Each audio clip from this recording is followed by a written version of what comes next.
want to warmly welcome you all to the first, and I hope the first of very many, annual conferences of the Career Colleges Trust. My name is Ruth Gilbert, and I have the privilege of being Chief Executive of the charity and the Trust. We're here to celebrate and to reflect on from its first year of operation.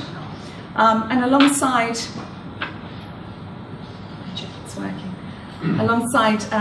some keynotes I'll come to in a moment, we've paused on two themes.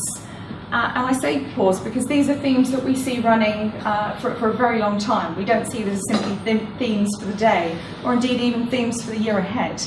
But certainly for us, talking about digital technology and talking about enterprise often come in the same sentence. They come in the same sentence because we're talking about the digital economy, the digital environment that we operate in. And indeed, we are forever looking at ways in which we can improve the employability of young people. And that's the united common cause that we come together in today. As a charity and indeed colleagues in the room, we're all here with that common purpose of improving the job prospects and the career opportunities of young people, and doing so through career-led education, industry and employer-led education. And I want to really take us through some thank yous in a moment, but before I do, I want to just introduce you to our panel at the front. We're very lucky today to have our founder, Will Baker, our chairman, Luke Johnson, and Penny Power as our keynotes today, who will be covering and highlighting some of the key challenges and opportunities we face on the themes that we've set for today. And our overall agenda is on all tables for you as a point of reference. This morning we're focusing on those themes, setting out an agenda and indeed making some announcements about the Trust plans for the future. We're then making sure there's plenty of time for networking, and there will be a break as well in the morning. We've tried to seat you with colleagues who have perhaps a shared common interest, perhaps a shared theme or an industry of focus for your career college. We also want to make sure that you get a chance to network with others through the day, so very deliberately longer sessions to interact amongst yourselves throughout the session today. And this afternoon we're going to look at our services in more detail, and also have a panel reflection on our first year of operation and indeed plans going forward, and hear from those brave pioneers who opened for the first year this year as well. So some very important thank yous, and I really want to really highlight to you a really quite a long list actually of thank yous. First of all, to our chairman and trustees, who are all represented today on the tables with you, and indeed over here at the front. Our chairman and our trustees have all made significant donations and supported the Trust very directly with practical and financial support. They've invested in systems and infrastructure, and they've also provided a lot of practical help, and I'm going to highlight some of those to you now. I want to thank the Director General of Sitting Guilds, Chris Jones, for giving up his time as Vice Chair over the last year. I want to thank Pearson for agreeing to map the GCSE Maths and English to the current qualifications, as well as to the new vocational qualifications, to help with how we set the context for the delivery of Maths and English for work and for life. I want to thank the Edge Foundation, notably for not only its practical direct help as trustees of the Career Colleges Trust, but also for the support through the Innovation Fund, granting over £200,000 worth of investment into career colleges in the first year. I want to thank Helping Hands, a charity that's provided us with a range of free services. For those who don't know, that's why we have an address in Stockport. And we're very grateful for that, because not only is that our registered address, but all our telephony, all our mail services and various other support like IT runs through there, for which we have no charge. So thank you very much for that support. It does mean, obviously, that we're able to really focus the funds that we get in direct practical help and not in overheads for the organisation itself. And indeed, to our wider group of trustees, I cannot count how many times I've picked up the phone and said, do you know someone who can? Do you know an industry lead in this sector? And they have all rallied to support us with that very vital, practical help regionally for the career colleges we're in the throes of setting up, and indeed have done so over the last year. As a team as well, I'm going to just very briefly pay homage to the Career College Trust team, to Alina, to Bev, to Karen, to Claire, and our very new addition to Danielle here at the front. The team themselves work hard to research opportunities and to help with some of the practicalities of arranging and supporting our setup. And they've been responsible for highlighting and supporting opportunities for £350,000 worth of revenue investment through bids that we've endorsed, highlighted and showcased to colleagues in the room today, such as Teach2. And of course, I really want to thank our two brave pioneers, Bromley College and Hugh Baird College. You are brave because the first, it's the hardest. It's the hardest because you're setting new ground, you are piloting new ways of working, and I'm sure you'll all take the opportunity to talk to them during the breaks, as well as hearing their reflections through the conference. Morning. Thank you very much, Ruth. I think what you're a part of, or considering joining, is a sort of experiment, and I think they're very important. They're extremely hard to do, generally speaking, take such risks inside the public sector. And so I think one of the reasons why Career Colleges is a standalone non-profit entity, a social enterprise outside the state structure, is because we are embarking, as Ruth said, on a sort of pioneering journey, and through charitable support, it's easier to do that outside of, you know, central or even local government, where, as I'm sure you would agree, things can take a long time and there is a great deal of risk-averse behaviour. The fact is that if you don't experiment and try new things, nothing changes. I've spent 35 odd years experimenting in business, and I've certainly made mistakes and had failures, but they are part of the learning journey, and unquestionably the successes I've achieved would not have happened without the errors. And I think that large organisations, institutions, and the educational system is obviously characterised by those, are generally speaking very risk averse, because as far as they're concerned, the downsides are greater than the upside.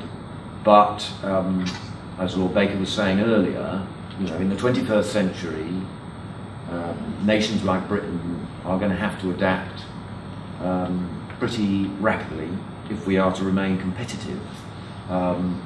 There is that scary statistic put forward by Angela Merkel a couple of years ago, whereby the EU as a whole is something like 7% of the world's population, 25% of the world's GDP, but over 50% of the world's welfare spending. And the adjustment that's got to go on right across westernised Europe and other parts of the world is pretty dramatic. And therefore the solution, or at least one of the critical solutions to the challenges we face in the coming years, is to have an appropriately skilled workforce. And I think that's what Career Colleges is all about. I realised some years after having started in business, starting companies and running businesses, is that the key thing I was contributing was creating jobs. And essentially, at heart, that's what entrepreneurs do. It's almost collateral damage from them trying to make fortunes, but what they actually do is create jobs. And as Lord Baker said at the beginning, we do have quite a serious mismatch in this country between the skills that many of our young people leave school or university with and the jobs that are required in the marketplace out there. So, for example, I'm heavily involved in the hospitality industry right across restaurants, contract catering, pubs, bars, nightclubs, hotels and so forth. and there are hundreds of thousands of job vacancies in that sector. They're only going to grow. It's recently been announced that they're going to change the visa requirements for Chinese visitors. So when they get their single visa to come and visit all the Schengen countries, they're going to include Britain. I predict that in the next 2 years, the number of Chinese visitors to this country will double. And the prospects for London is already the most visited city in the world now, and on many tables is the most popular city to visit. And the opportunities for our country in this sort of sector are immense. And the whole concept now of actually a staycation rather than always going abroad on holiday is growing too. So the sort of opportunities for young people are incredible. As Lord Baker says, you know, we import too many people from abroad to come and work in our hospitality industry, and we should be using our own labour here. And what I'm hoping is that with colleges like Bromley, which I think is going to ramp up its number of students quite sharply in the coming year or two, they'll be able to deal. When I was at a big catering event last week, and the single biggest complaint amongst all the bosses I talked to was finding and keeping staff. And there's no doubt that salaries in that sector are rising at least 5% per annum, maybe nearer 10 now, because suddenly it's getting harder and harder to find skilled people. And as you all know, high turnover of staff is a killer to any business.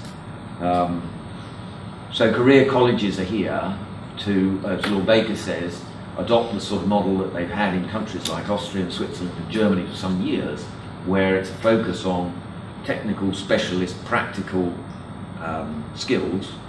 I think the point about a career college is that it is focused, and I think that will attract both parents of students, students themselves, faculty and employers.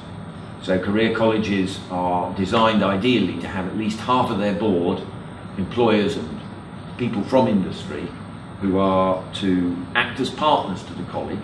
You know, in a way it's self-help in the sense that companies will obviously be helping to train their workforce for the years to come, but also it's a form of giving back.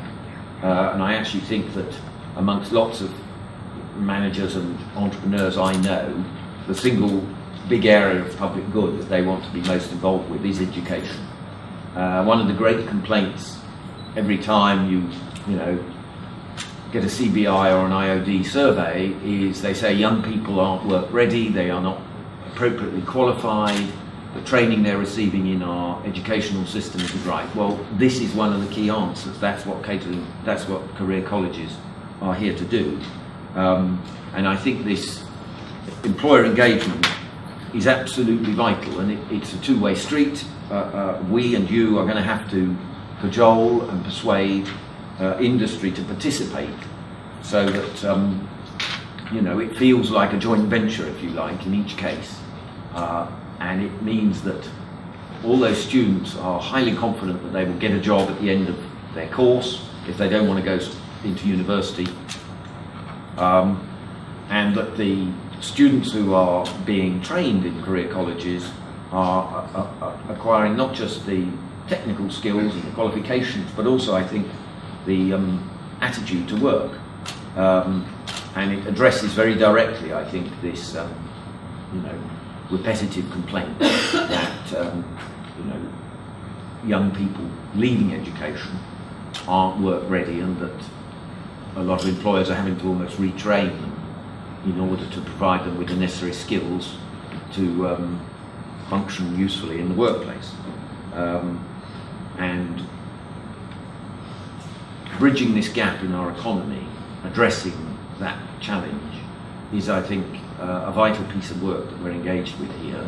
And I think, as Lord Baker said, it's not easy to start things from scratch. This is the early days. I hope that next year, with any luck, this conference will be twice the size. And having been involved in early 1993, I and some colleagues took control of a business called Pizza Express when it had 12 restaurants. I think it has about 600 today.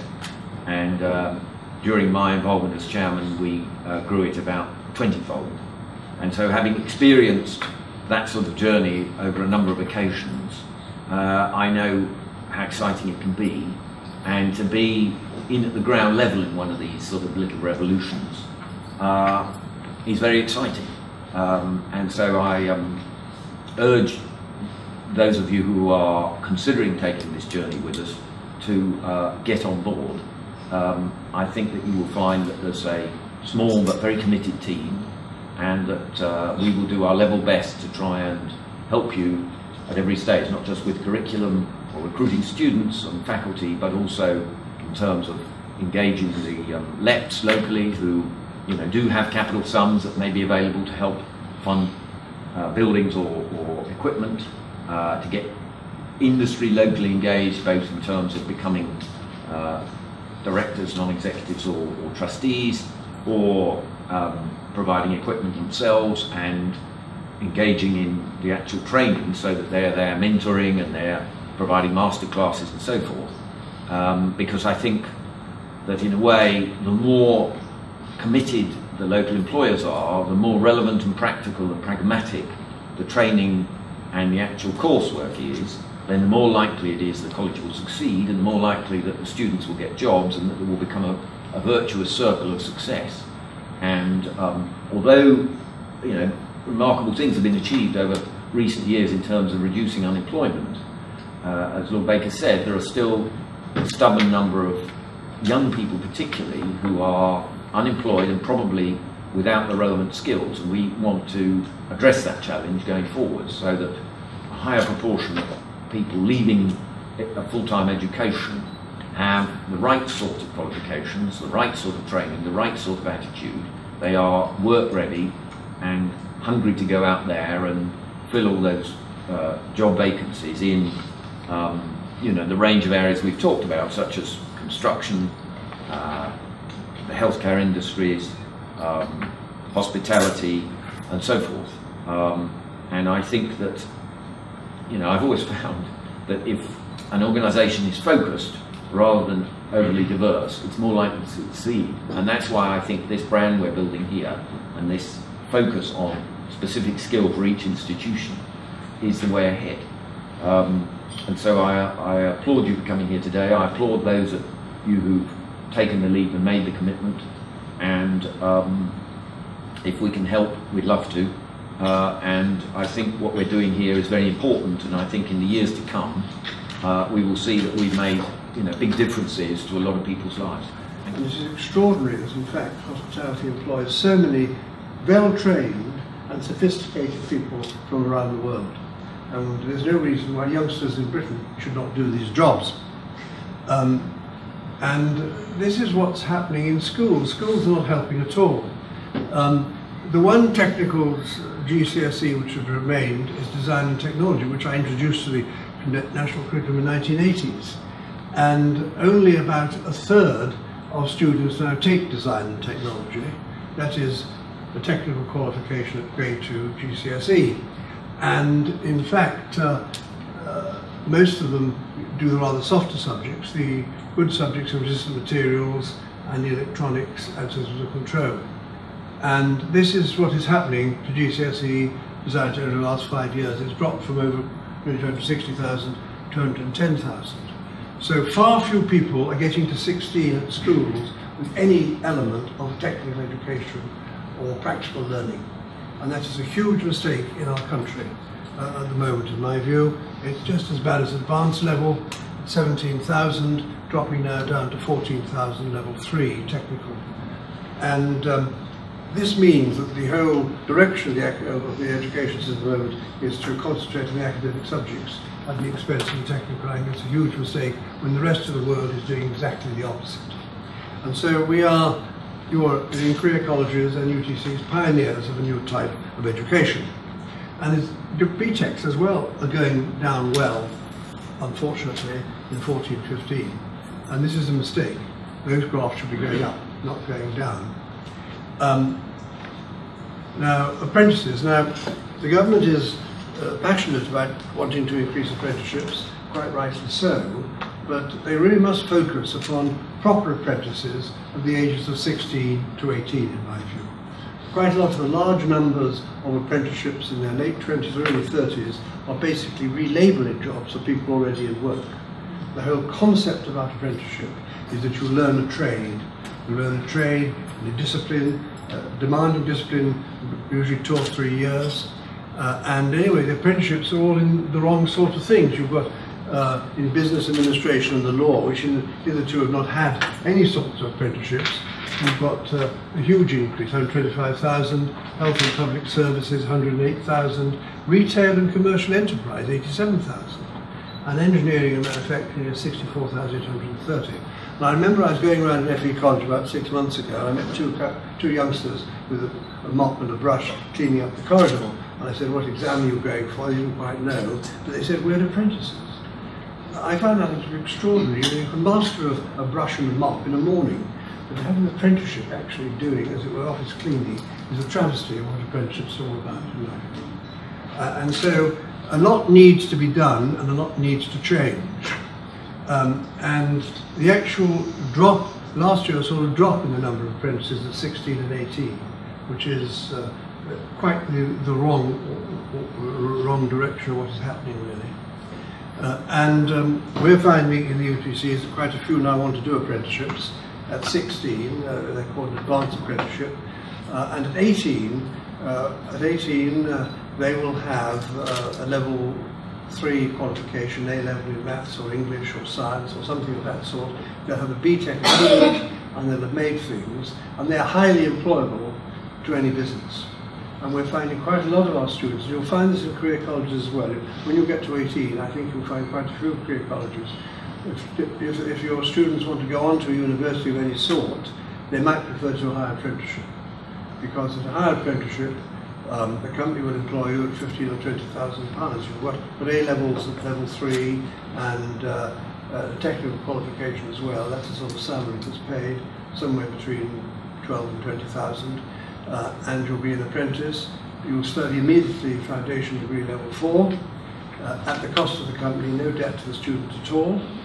And if they want to go on to do a full honours degree at a major university, again the company will pay for that. But they won't want to go for 3 years, 5 days a week. They'll probably go for 1 year, 1 day a week or 2 days a week. I think that's going to be the pattern that will have to slowly change, because you've got a great deal of graduate unemployment at the moment in Britain. We talk about people without jobs. It's not just those 600,000 young people. Last year, for example, there's graduates who graduate in law from our universities last year. Only 1 in 4 are employed in the law at proper legal salaries, which are quite high. The other 3/4 are doing clerking jobs or working in bars and restaurants, flipping hamburgers. And this is going to be the pattern. I think universities are turning out a lot of people who find it quite difficult to find a job in this sort of society because it's not practical enough. And that's going to be a feature that won't disappear. So this is what the Chief Inspector said, Michael Wilshaw, in a speech. He said, smaller specialist units should be created with stronger links to business, commerce and industry at the age of 14. And this is the way we should be going. It's the way Europe is going. Europe is generally, they have much higher levels of vocational technical education than we have. The country that has the lowest number of NEETs in Europe is Austria. They have the lowest number of young unemployed people.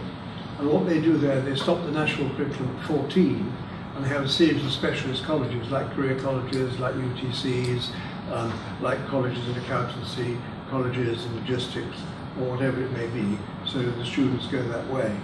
And Europe is moving more and more that way. Again, there's quite a big separation in France, and in Germany, which has an excellent system. And we have got to get into that sort of mould. It's going to take some time, and so career colleges and UTCs are the pioneers of this change. And there are 3 ways to fill the school gaps. There's UTCs, we've got 28, we'll have 55 over by 2017. Studio schools, which again the Edge Foundation supported, 37, we have 48. Studio schools are quite small schools, 300 students with a big practical bent, and they're proved to be quite popular. And then career colleges, you have 2 at the moment, and Ruth has the ambition to have 15 open by 2016. That's next year. That's, Ruth is quite a driver, I can tell you. That is, I'm amazed when she tells me we're going to have another 6 open this year, but it requires a great deal of effort and enthusiasm and direction to make this happen. And from September you'll find us in, this is construction, Lincoln, healthcare, parts of manufacturing. So South is rather an exception. Computer and digital technology, very important indeed, and hospitality and catering, and more planned. And slowly they'll get known. I was the minister responsible for this area, and I've persuaded him to have Ruth and look in to talk to them about it, because career colleges are going to be a feature in the educational landscape. Now this is quite interesting, the beginning of the digital technology. Ruth has realised that we have got more and more control about the technical advances that are happening around us, and we all try and keep up with them. Certainly in the course of my life, I was in the pre-television age. I thought I'd been pre-computers. We had slide rules. We were very clever. We were very, very clever in those days working with slide rules. They all disappeared, items for the museums. And the change today is quite dramatic. And Ruth has certainly developed, which is quite unique in any organisation, a digital technology which will benefit to the students and to the staff and to the employers. And it's all in your packs, and it is also covered in this. This is quite complicated. I'll explain it rather than you won't be able to read it. But the digital technology consists, as far as students are concerned, they want to have the latest access to the latest digital technology. And it's changing all the time. There are new devices being offered, new services being offered. Apps have become very, very important and also profitable to those who can invent a good app. There's a young boy at King's College School, Wimbledon, who's just doing his A-levels at the moment. In between doing his GCSEs and A-levels, he made £9 million from devising a very clever app which is sold around the world. And so people are realising the opportunities are absolutely amazing in this world if you understand the basic stuff. And also students will also be taught more about social media. They're quite well into that already, but also the advantages of it, how it can be used, possibly also for searching for a job. Staff in itself also, Ruth recognises, need to be brought up to date. She's going to designate 10 digital champions, one in each of the first 10 colleges. And they will be expected to get level 4 foundation degree in digital technology themselves, and they also going to brief the other staff. And there's going to be a staff assessment of all the staff in every career college to see whether they're really up to date in digital technology. Also this is useful for employers, because employers need people who are highly literate, as I told you, Charlie Mayfield and Waitrose. So the purpose of a career college and the purpose of UTC is to make students ready for work. And this is not the objective of the English education system, and some teachers reject it very strongly. They say, no, we'll educate people and make them rounded, and then when they leave us, water will find its own level. The water sinks as well as rises, and I think it would be much more clear today. And the sorts of things that career colleges and UTCs can do is collaboration and team working, very, very important. Life depends upon team working. You soon learn that when you leave school. And it's very important to have that sort of experience in this sort of college. If you're doing academic subjects, you're studying history or French, you don't do team working, they're solitary individual courses to study. And there's very little team working done in ordinary school today, which is a grave disappointment. We've got to tackle and solve problems, timekeeping, turn up on time at 8:30, get used to that. We have a working day, which is again much longer than a school day. And as a result of working from 8:30 to 5, and in catering and hospitality, you might have to work well after 5. After all, people do eat after 5 o'clock, after midnight. But certainly the important point about all of that is that you gain a whole lot more teaching. If you have a curriculum that has 8:30 to 5, in 4 years you gain a whole teaching year, extra year of teaching, because the students are more in the process of learning. Handle materials, yes, use tools and equipment, computers, 3D printers. Huge privilege to be here. Thank you very much, Ruth, for trusting me and for all of you for listening to me for the next 45 minutes. I always say that I think we're in an attention war apart from anything else. There's so many people in this world now making a noise and being thought leaders and having the avenues and the channels to market to be able to be heard. I think when you get a chance to have this many people in a room in 45 minutes, if I added up every one of those, this is a huge opportunity for me to hopefully influence you on something that's really important to me. It is actually my 25th wedding anniversary today. My husband.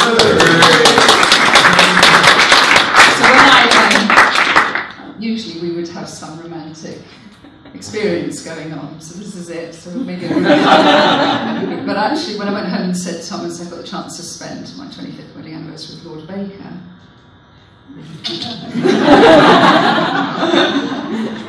he completely understood. So 45 minutes, I don't know about you, but some of you are probably thinking, oh my God, that's a long time to listen to one person. And I've really chunked this through so that there is a journey that I want to share with you, because through the journey I can almost speed you through some of the very painful and very inspiring lessons that I've had in this digital world since 1998.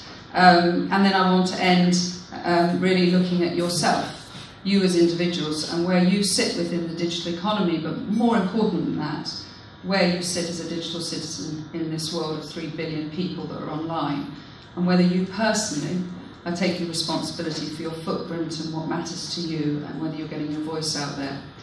Because that's really what drove me and my husband Thomas to start this journey. So I now flick through. First of all, I would really like to pay homage to the fact that career colleges have embedded digital in their agenda. And as you will learn today, they are launching the digital strategy, which I've had a great opportunity to see and read. And quite rightly, Bev Jones in the room should be congratulated here and now for this paper, which I very much enjoyed reading. And critically, you'll have already felt the theme today. It talks about the importance of high-quality relationship with employers. And as you will hear through the journey that I've had and where I come from, that's something which is definitely something that needs to be healed in this industry and for the economy. And also something is the background that I come from as an employer and working with a large number of employers around the digital strategy. So there's a digital strategy, but there's also the digital curriculum. And how can you form a digital curriculum unless you have empathy? And empathy in my life has been something that's been really important to me. Sometimes I've been told from a very young child that I have too much empathy, and sometimes I spend a lot of time helping executives have more empathy. And actually being able to walk in the shoes of and understand the life of an employer and therefore be able to mould a curriculum is critical. And I do think that I always feel frightened saying things like this in front of groups of major experts, but I would say that that's one of the areas that I will talk about later that I think is really hard around digital for further education colleges, and I hope to substantiate the reasons why I say that. Also, the critical nature of mindset. It's a word that a lot of people use in any shifts that we need to create in a very fast-moving economy, and creating a digital mindset is actually at the root of this digital change that we are seeing in the world, and is what actually drove Thomas and I in 1998 to build the community that we did, which I'll talk to you about in a minute. First of all, I want to start with an anchor point in my life, which has a bit of an iconic moment for me in my life in work. One of the things that I love about career colleges is it's focused on vocation. I had zero self-esteem running through the school education system. It didn't suit me. I just found it very hard, as I'm sure many people in education today still do. And it wasn't until I went into a vocation, until I went into a career, that I started to feel I had some form of self-esteem and self-worth and worth to others. And it started, my career started at the age of 19. I'd failed to get into physiotherapy to work with cerebral palsy children because of my academic qualifications. And in the gap year before going to study psychology, I went into IT. And it was a recruitment consultant who met me when I was working in a pub and said you should go into sales and save up some money for going to university. And it didn't seem right to me. I wanted to go into something far more altruistic than that. But I was sent on a telesales marketing course, age 19, and taught a horribly cold method of basically manipulating a customer into buying from you. And it didn't feel right to me, and I thought this is definitely not something I'm going to have the skills for. And when I was put back on a telesales desk and selling Hewlett Packard printers and Microsoft software and all sorts of stuff in the IT distribution world, I really struggled with it, doing telesales. Until one day, about 3 weeks into my job, a guy called Roland Hewlin answered the phone as I rang out. He had a terrible cold. He was feeling really rough, and I said, "Oh my goodness, Roland, I'm really sorry to trouble you. I'm ringing from Bitech. We provide computers and software, but you don't sound very well." And he said, "Well, who are you?" And I said, "My name's Penny Ross," as it was at the time. "But don't worry, I think you should go home and I'll speak to you another day because you don't sound very well." And put the phone down, did a notch saying I'd made a call, which is all that seemed to matter. And at lunchtime, I went out to buy my sandwich, and next to the till was packets of tunes. And I thought, well, I would like to send those to Roland. Poor chap didn't sound very well. So I went back and I took his tunes, and I was earning $4,500 a year, I remember that, and by now was living alone. I didn't have a great deal of money, to say the least. And I said to my supervisor, could I use the franking machine, you remember those, and a jiffy bag to send us to Roland? And she was really angry with me. She said, "Don't be ridiculous, get back on the phone." So I used my own money and I paid the secretary for the franking machine, and I paid for the jiffy bag, and I put them in the post and I sent them to him, and said, "I hope you feel better soon." And 3 days later, a phone call was put through to me from Roland on this bank of about 200 telesales people, and he said to take out a pen and paper, and he gave me this huge order of lasers and all sorts of printers and software. And so I thanked him very much, and I took it to my supervisor and said, "How do I put this into the system?" And she said, "How did you get that order?" And I said, "I sent him a packet of tunes." And that was the moment that I really realised that commerce was about relationships, and it was about building trust, and it was about being more interested in the other person than being interested in your own self-gain. And I was lucky because my boss, her supervisor, actually welcomed my attitude and made me a supervisor quite quickly, and I ended up having a fantastic career in the IT industry.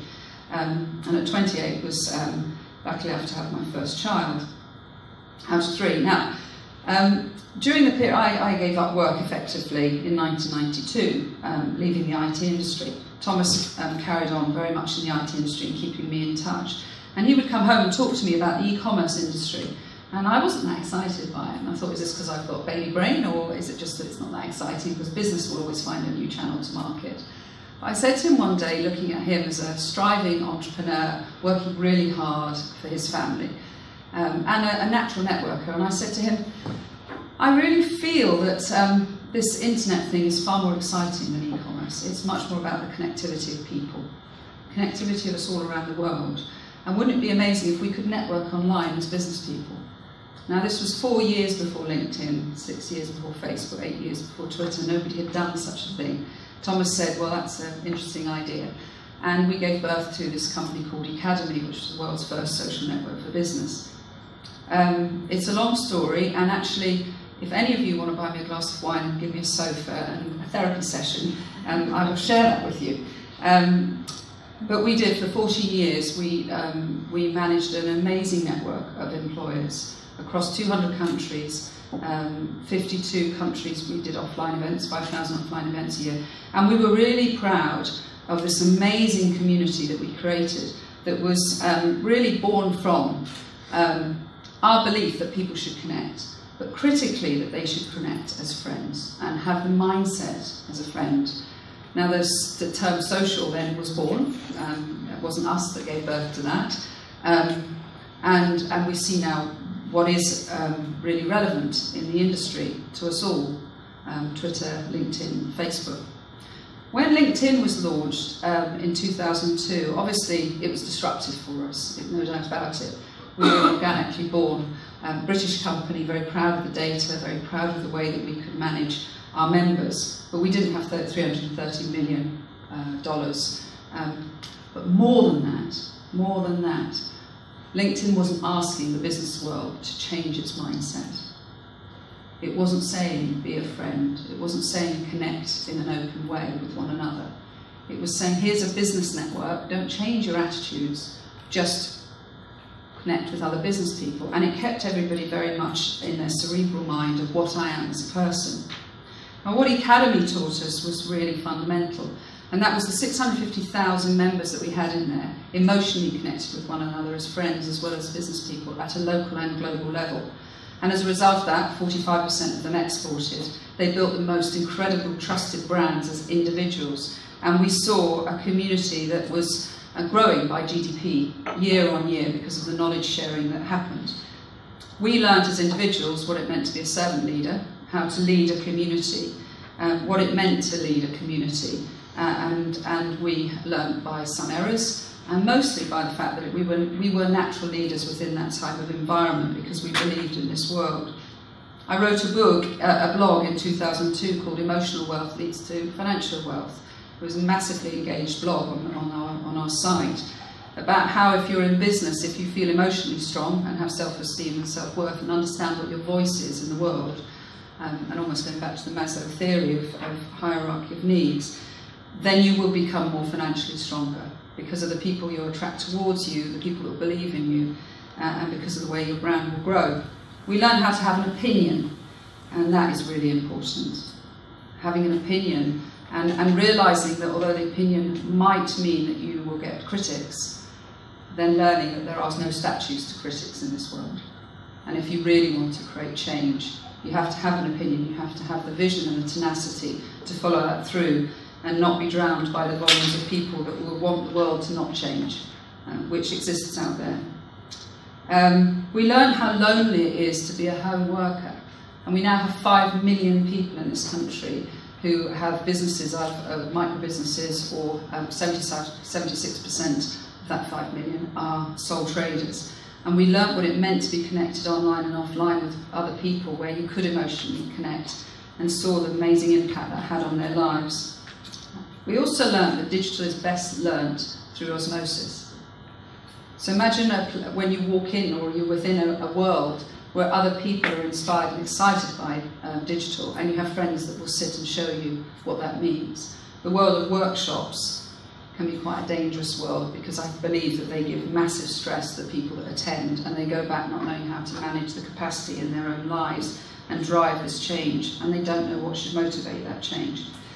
We learned digital disruption, and we learned that to our peril. We lost our home, and we realised that this is a cruel, cruel world. And in fact, just announced today, even Barclays are now threatened by Apple and their Apple Pay app, and how that's going to impact the banking world. So nobody's safe unless they understand what digital means. And we learned what digital citizenship means, how to be an individual within this world, and how important that is. So the lessons we learned were massive. How do you apply those lessons to others as you go forward? Well, in 2012, when we no longer had Academy, Thomas and I went in two directions, not in our marriage, thankfully. Thomas went the route of managing the executives in the world, or particularly in this country, but now working in America as well, and helping leaders of organisations understand how to become socially connected. And I went the route of working with young people. And that route started by me being invited by Mark Prisk, the Minister at the time, to come into government, which I have to say was a bit of a run round my house naked moment. Thankfully not in Westminster. And that was because we were really standing in a very painful place. We hadn't maintained our business to the stage of funding that Facebook, LinkedIn and Twitter had. And we also weren't a Chamber of Commerce or an Institute of Directors or any of those notable institutions that the government listens to, but yet we had massive influence and understanding around engagement. And so when Mark Prisk said we're going to be closing Business Link and the regional development agencies, would you come in, because you seem to be the only person that understands online engagement, I was really excited to be invited into those think tanks. And what I discovered in there is not everybody listens, sadly. People do have their own agendas and have their own decisions made. But I also learned that the technology, the digital industry was being seen as a sector, and that's fantastic, the birth of Tech City, Media City. But I said, what about the 5 million businesses out there that wouldn't call themselves digital businesses, but they have to evolve. They have to change. Their back office systems have to change, and their attitude towards how they market and engage have to change, and they have to become digital businesses. In fact, as Roland June says, who's the CEO of Telefonica, if you don't have a digital strategy, you don't have a business strategy, which is so true. And so, as a result of that, I wrote the Digital Business Britain Manifesto in 2011 and made 8 pledges, and it was fantastic from an entrepreneurial point of view to note down 8 pledges and say these are the things that need to happen for UK PLC to have a digital mindset. And that really has become a massive anchor point for me, and what it gives me great happiness is occasionally when I reread it, I realise how much I am ticking through those pledges. We've talked about skills shortage. Telefonica did a study and said that by 2017 there's going to be a shortage of 750,000 places, vacancies for skills, of which they believe that a third of that, 250,000, could easily be filled by a digital generation. But yeah, I didn't think young people had that suitable pathway, as we have talked about today, into that employment. I also felt a great concern over the fact that our business coaches didn't have digital skills. And in fact, many of the business coaches I talked to felt that Facebook was a waste of time, and in fact that went through when you talk to young people and ask them what they feel about their going into a career of using Twitter and Facebook and into the business world. They were almost embarrassed to talk about it because they'd been told by their parents they were wasting their time, and all that happened within the education system was they were told that they should fear cyberbullying, paedophilia, etc. So they didn't believe it was an asset in their life. So given that, I went to BIS and asked if there was a skills agenda around apprenticeships in business, and in fact on the 17th of March 2011 I blogged a blog called SMA Meets SME, Social Media Apprentice Meets Small to Medium Enterprise, and about 100 members of our community straight away said I would take on a digital apprentice if one existed. And of course there were some fantastic apprenticeships existed within the digital sector, but none that was particularly relevant to the small business sector, and none that was that pathway for a young person, really leveraging what they understand in mindset as well as skills about how you connect as a friend online. So I then asked if it was possible for me to create that apprenticeship, and then opened up a hell life for me for the last 3.5 years. And I say that a little bit tongue-in-cheek, because there has been some great pleasures in that journey, but it's also been incredibly challenging as an entrepreneur. So what are some of the lessons I've learned with Digital Youth Academy? Well, first of all, I've learned the complexity of this world, and I honour all of you that you've managed to keep up with the constant changes in funding regimes and how that works. I've also learned that the social capital that I had built, the brand that I built in a sector of employers, how powerful that was in moving into new sectors and being able to innovate and create those sectors and have that credibility.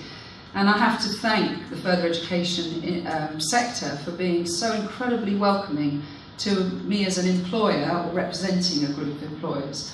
I have found the leadership within FE absolutely fantastic, really innovative, really exciting, extremely collaborative towards me, and I have some real heroes in that industry, in that sector, that I love to celebrate in my heart. But obviously FE has many, many challenges, and as Digital Youth Academy couldn't get a skills funding agency contract and deliver directly, we needed to work with the channel, and I've always worked with channels, and I really wanted to do that. I thought that that would be fantastic. How better way of building a brand, understanding an industry and working nationally. There's no other better way other than that, to work with a channel, and I'm very fortunate. I've met over 50 further education colleges. I've been able to speak at conferences, and I've really, I would say I've now maybe reached an A level in understanding your world. But you change the goalposts daily. Also working with some private chain providers has been amazing too. They obviously offer a huge amount. My journey into this started with me being asked to do a focus group in Milton Keynes by my investor to see whether or not it was a viable idea with some young people. And I went into a room in Milton Keynes with 30 NEETs, all hooded up, more terrifying than talking to a group of 5,000 businesses at a conference. And I was told by the manager of that centre that I might be very lucky and be able to hold their attention about 15, 20 minutes. 3 hours later, he came in and asked, what the hell are we doing? We had the most fantastic time because I said to those young people, these skills you have, and they all had their smartphones, even though some of them were virtually, they were sofa surfing or whatever that term is. I said to them, you're the fuel of the economy. We need you. And we need you to be motivated to create this commercial pathway because the UK cannot survive and thrive and grow unless you are excited by the prospect of being that fuel. And we had an amazing time. We ended up trooping out and going to a news agency, buying loads of magazines, spreading them all over a table, and coming up with a brand together about what they wanted this brand to be and how aspirational they wanted it to feel. So that was exciting for me. So as I moved through trying to learn this, I realised that there is a challenge around digital for people. Digital isn't IT, it's not marketing, it's not economics, it's not any of those. It's a hybrid of all of those. So where does FE place and recruit from? Do you place it in the marketing department? Do you place it in the IT department? Or do you have to give birth and incubate a whole new way of thinking about business? Because what we know absolutely fundamentally is by being socially connected, by going through what you would term the digital marketing route, socially connecting through Facebook and Twitter, you learn the behaviour of a digital world. You see how people talk, how people act, what people want, what their pain is, what their needs are, and you therefore innovate within that. But the biggest challenge we have is people put digital marketing in a marketing department, and sometimes in an IT department. But it's not that. I liken that to when I joined that company in 1983, Biotech. I remember being shown an induction, the different 8 or 9 different departments that I needed to go through to understand the business. And I was introduced to these 2 wonderful ladies in customer services who said, we love our customers, and they could speak for hours solving a customer problem, and they just, their heart, they did everything from their heart. And everywhere else around the organisation, the customer wasn't given such a nice brand. My pleasure to introduce a colleague who's already been referenced to you, Bev Jones. And Bev always gets very nervous because I reference her as a digital guru amongst other things. And the other things are a long list, and they include developing and leading award-winning employer-led education over many years, and certainly leading a number of pioneering projects across the UK with a number of organisations. One of the things I'm particularly proud of at the Trust is that we have access to experts like Bev. Bev is our Director of Operations, but she also wears other hats and working with other organisations including the Education and Training Foundation and Coralesque. She's most recently written a report on women in technology and how to help and engage young girls into digital technology before they disengage. And indeed has taken on the ominous task of getting me to use Twitter, which I'm working on developing. Which is the hardest job ever. But I'm on it. And very seriously, a huge advocate for getting young people into employer-led and career-led education. Bev is going to take us through some of our support services and highlight to you some of the resources that we bring to you as Career College sponsors and leads. So I'm going to hand over to Bev. Thank you.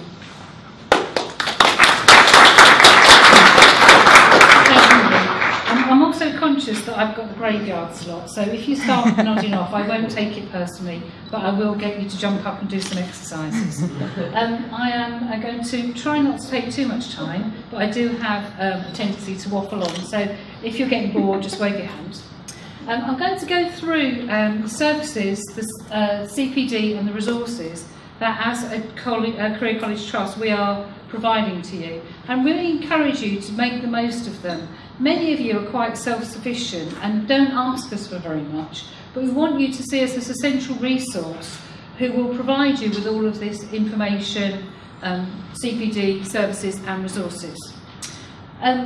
You've heard from Lord Baker and from Penny Power that we've launched a digital strategy for the career colleges, and we thought that that was really important because digital is affecting, as Penny was saying, every strand of our life at the moment, and whether a young person is going into hospitality, creative, digital and creative, or engineering or construction, they will need to develop really good digital literacy skills.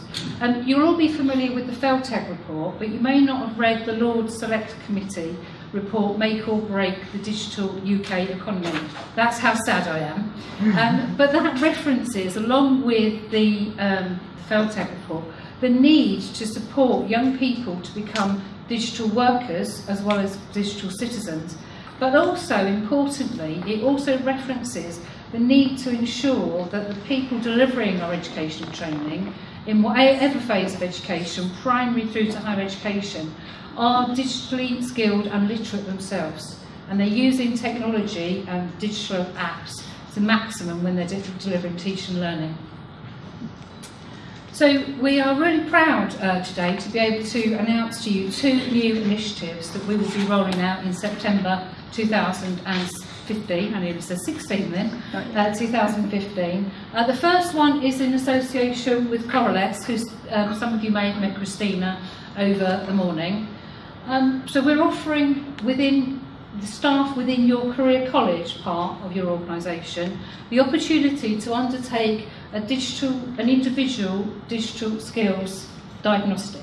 It's a self-assessment, it's very friendly, and it starts off by asking them where they think they are on the scale in terms of using technology in their everyday lives. Because we believe teachers who use technology in their everyday lives are much more likely to transfer those skills into the classroom. So Corales will be undertaking this piece of work for us, and anybody who's already in the Career College network will be coming round to you in September and offering you an opportunity for your staff to undertake this initial assessment. They will get a report back which identifies their skills. We will also do an analysis for each of the individual career colleges and overall for us as a trust around skills by role, and therefore what CPD we need to put in place as a result of that, which you can also then take forward in your organisations. In addition to that, we also believe that the way to transform teaching and learning is to have a champion within the workforce who is able to use technology and roll those skills out to other people. So we will be funding 1 digital champion per career college, not per institution. So if you have the luxury of 2 or 3 career colleges, you will be able to have 2 or 3 people trained in becoming a digital champion. Now the training is an online CPD programme. It does lead to a level 4 qualification. It's a nationally recognised qualification accredited by NCFE. But the most important thing about the online CPD programme is it's about using technology and applying it in teaching and learning. So whoever you nominate as a digital champion will learn to use different apps right from the beginning of the programme, but as part of that journey they will start to use technology and different apps in the teaching, the planning of teaching and learning and the delivery of teaching and learning. We're hoping that that then provides a catalyst for you to have your own digital champions who can then roll out that training in your own organisations. And if you want more information about the qualification, Corales have some information on their stand, which I noticed many of you have already picked up. And the qualification is called the Technology Enabled Educator Programme. So that's what our digital champions will be doing. Who have I put there? Jerry. I thought Jerry would love to be in the photo. Heidi, is that you, Heidi? No? No. Who came from Yeovil, Deb. Vita. So this is an interactive session at one of our CPD programmes, Managing Entrepreneurial Student Experience. Some colleagues in the room were at this session, and it's just to give you a flavour of some of the sorts of CPD that we have on offer. So we concentrate our CPD initially on the 8 themes that we monitor during our monitoring visits, but also as we go through the year, we identify other areas where we feel staff need CPD. And a big priority that many of you are talking to us about is the delivery of maths, English and science. If you're an existing career college, apart from 2 who've recently been approved, you will have been sent an annual planner. So what we're trying to do in our annual planner is give you an overview of the type of CPD that we are commissioning on your behalf. And we're not expecting you to send all of your staff to these CPD sessions, but the most relevant members of your staff. So we've gone for the model of using an annual planner, because what we want you then to do is look through the planner and look at what CPD you need most for the staff working in your career college, and come back to Alina, who will be contacting you over the next 4 to 5 weeks. And we will develop an individual planner with you around your CPD needs. But do also have a look at it, because we have put on here key dates like National Science Week. Because quite often, if you're like me, you notice the week before that it's National Science Week next week, and you completely miss the opportunity to build that into the curriculum, to build it into publicity or open events. So do look at the planner, because we're trying to make it a real key resource for you. So English, Maths and Science are a big priority. Many of you have already had your first round of project-based learning with our trainer Sharon Moore, and I think across the board it has gone down really well. The evaluations have been incredibly positive. We have 1 or 2 career colleges still to catch up with that first round of training, but we don't want to offer you training without really being able to see the impact and measure the impact. And so we're also offering the opportunity for at least one of your teams in your career college to come back in October and have a sort of a midpoint session on project-based learning. And really importantly, in January, we're offering you the opportunity to come along with an employer, because we think the next stage in developing project-based learning is about the employer developing projects with you. And we think there's a real benefit in collaboration. So we can see someone from Bromley coming with an employer, someone from Hugh Baird coming with an employer, and the 4 of them really shaping some project-based learning that could be implemented in both organisations. And the same with all of our other strands. So do have a look at the planner, because all the dates are on there. The slide I showed you was around the Entrepreneurial Manager training. We're repeating that in November, and I've already mentioned the digital literacy and the effective use of learning technology through the digital champions. You'll also notice in the planner that we have highlighted 1 Friday afternoon per month. Experience has shown us that a Friday afternoon is the best time of the week to run a webinar for teaching staff. So the webinars are open at the moment, and we will be populating them with key themes and topics that we think are important in terms of CPD. But we welcome you participating in those and leading those. So if there's a topic that you particularly would like to run an online training session in, then we'd love the opportunity for you to lead that session and cascade to other members of Career College Network. Well, the reason behind Recruitment Jack is when I started as an apprentice, it was hard for me to find a job. There's so many agencies out there, so many platforms to go online and look at, but I applied for so many jobs, but they always come back and nothing comes back. So then I thought, I went into apprenticeship, got promoted, won Employee of the Year, and then recently, 10 weeks ago, I started a new concept for social media called Recruitment Jack. So it has 2 meanings. It's Recruitment Jack because it's me, but it's also jacking back the recruitment from people getting stressed when they're looking for a career, no matter if it's at the beginning of your career or towards the end of your career, I think it shouldn't be stressful. It should be easy, and you should be able to have all on one platform. So what we're doing, we're putting all that information on one platform. We're getting rid of all the agencies that charge £6-7 grand for one placement, and we're putting it all on one platform. So when you apply for that job, you know that you want that job. You know how much it's going to cost you to get travel. You know how long it's going to take you to get to work.